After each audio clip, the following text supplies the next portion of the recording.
What's up guys, and welcome back to the channel. So today we're down at Champion Car Company. We're going to take a look at their 2020 Yamaha YZF R6 Raven. So huge shout out to them for providing this bike. This is one of the employees. It is currently listed for sale. One thing special about the Raven too is that it's finished off in matte black with all the gloss black accents, and this is listed for right around $10,000 with 7,000 miles. So to start off today's review, the R6 comes with a 599cc liquid-cooled inline 4-cylinder engine. This is paired with a 6-speed transmission. It pumps out 117 horsepower, around 14,500 RPM, and 46 pound-feet of torque, around 10,500 RPM. It is chain driven to the rear wheel, has a wet weight right around 419 pounds. It'll do 0 to 60 in 3 seconds, depending on skill level of course, up to its top speed of 160 miles an hour. It also has a fuel capacity of 4.6 gallons, and you can expect to see around 42 miles per gallon. This has a wheelbase of 54.1 inches. Its overall length is 80.3. It has a width of 27.4, a height of 45.3. It has a seat height of 33.5 inches, and ground clearance measures in at 5.1 inches. So we're going to go over all the exterior features now for this R6. We're going to start up with these side mirrors here. You'll see that they have the integrated turn signal. Of course, they are LED. It's really nice how they're incorporated into the side mirrors so you don't see them on the fairings on both sides. Just gives it more of a clean look. This bike also has DRLs. You'll see they're on both sides of the air intake right in the center. So of course that will provide maximum cooling to the engine and all of the front engine components there. You'll see the headlight is over on the right side, high beams is on the left side. And then as we work our way below that, you'll see the front fender flare. And as far as the suspension goes for this bike, it features a 43mm inverted fork with 3-way adjustability. This also has travel of around 4.7 inches, and it has a 320mm hydraulic disc. And then you'll see right in the middle of the discs, we have a 17-inch wheel, finished off in black, of course, to match the rest of this bike. This does have an aftermarket exhaust. You can see it's a side exit. This is the M4 Y pipe. We'll start this up here soon in just a sec. We have a really nice side profile. You can see how sleek these side fairings are. Again, without the turn signal, it just gives it a really nice design. And then as we work our way to the rear of the bike, you'll see the brake light right in the middle, along with the turn signals on both sides. And then for the rear suspension, this has a piggyback shock with a 4-way adjustability. The travel is just like up front at 4.7 inches, and it has a 220mm hydraulic disc. And then as far as the exterior styling goes for the R6, it has a really nice design. I love all of the lines on the upper tank there. We have some really nice lines and some more cutouts in the fairings that you can see on both sides. Looking at the back half now where your passenger would sit, look at these cutouts on both sides of the seat. That's a really unique design. Of course, this is a 2-seater, so we have the pegs on both sides. Also down below, you can see the design for the rear fender. So now let's go ahead and hop onto this bike and go over all the hand controls as well as the screen. So now that we're on the bike, I'm going to go ahead and turn the key to the on position. You'll see everything on the gauge cluster there light up. Over on the left side, we have the clutch. You also notice we have the high beams. There's different traction control settings that we can go into, and it ranges from 1 to 6, just depending on how you want to ride the bike. You'll also see we have the turn signals as well as the horn. This bike has an aftermarket phone holder right in the center. Over on the right side, we have the throttle as well as the front brake. This is how you can turn off the bike as well as turn it on. We have the startup button on the bottom, and then right in the middle is the different modes. So you can control that between A, B, and standard. Again, just depending on how you want to ride the bike. And then over on the left side of the gauge cluster, you have 2 buttons, select and reset. Select will go between your odometer. You can look at a trip timer as well as your average MPG. And then of course reset will reset all of those when you need to. And then also front and center, there's a shift light right above the tach. You can see that this red line's over 16,000 RPM, and we have a few other indicators over on the top right. And then there's also 2 more controls that you can use for this bike. Over on the right side, you have your rear brake. On the left side is your shifter. Going all the way down is first gear.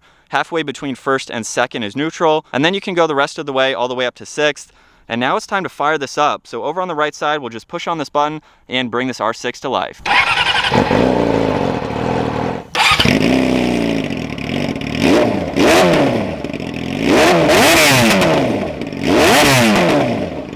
All right, so now it's time to get the R6 out on the road here. We'll give it a little bit of gas. This is a loud bike. Definitely sounds good.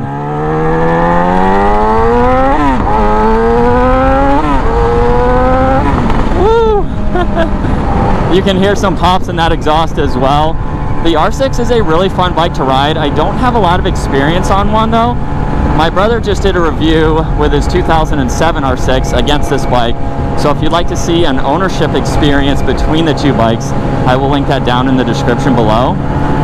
But as far as me riding this bike, I think it's in a really good position. You definitely feel like you're up over this front tire. The R6 is more of a race bike for the streets, so you can definitely hunker down on this bike. I love how thin the gas tank is as well. I have plenty of, my knees are in a really good spot on both sides, and the tank kind of goes in a little bit, so if I am hunched down, I can easily rest my knees right on my thighs there.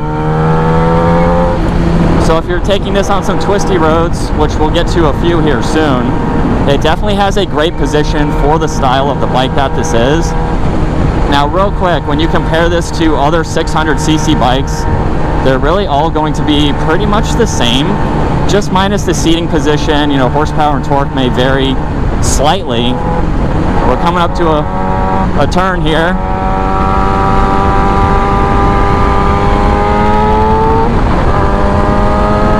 I love how easy it is to throw this bike from left to right.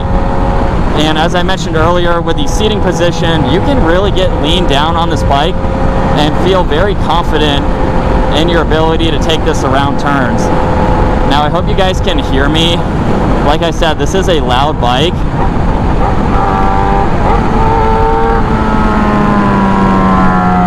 We got some gravel here.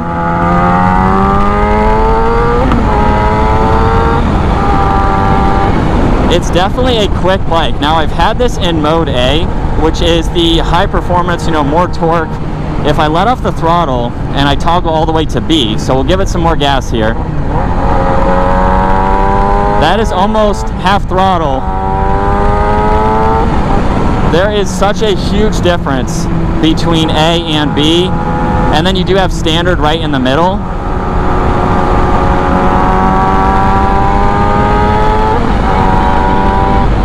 So it definitely feels like we're losing almost half of the power.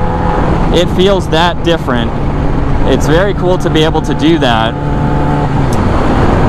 And so we've made it to the end of the road here. We're going to do a quick U-turn, take it back the other way. Now one thing that I didn't talk about yet either was the traction control. There's 6 different modes, as you already saw. I'm just leaving it in 3 right now just to be safe. I don't want to have traction all the way on. I don't want it all the way off either, especially since this isn't my bike.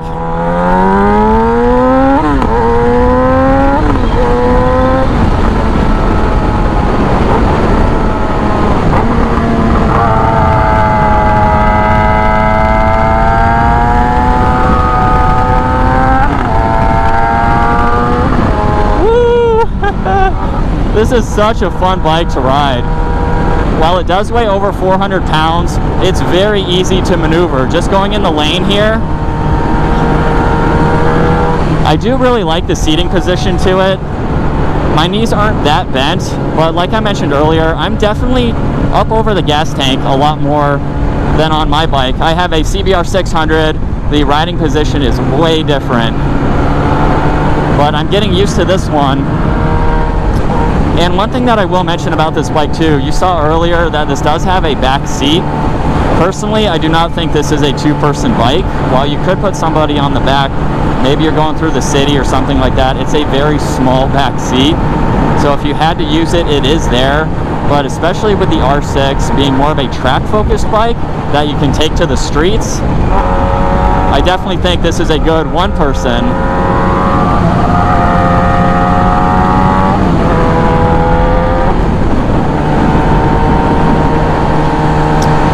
And with this having the side exit exhaust, it is a little bit louder on my right side here.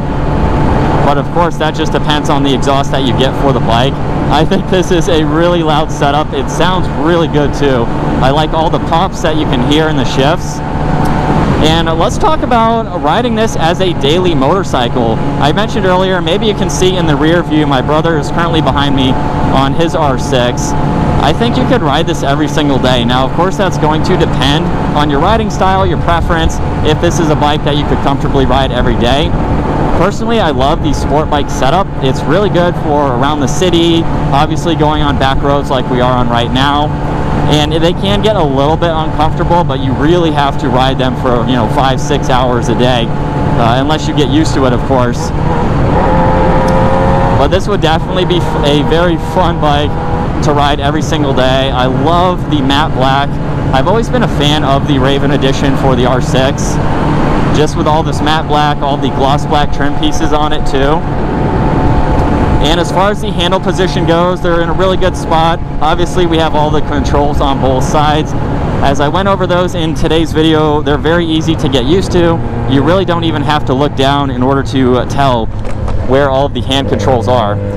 So while you do have a good bit of information, I have a 2007 CBR 600. I don't have any of this technology on my bike, but I've been able to quickly learn how to use it.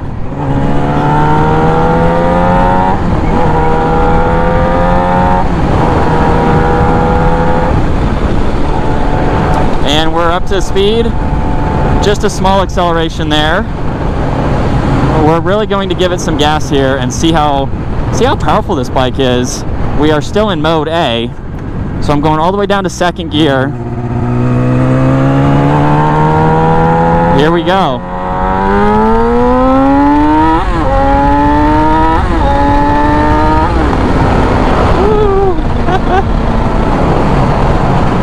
That is a good sounding bike for sure.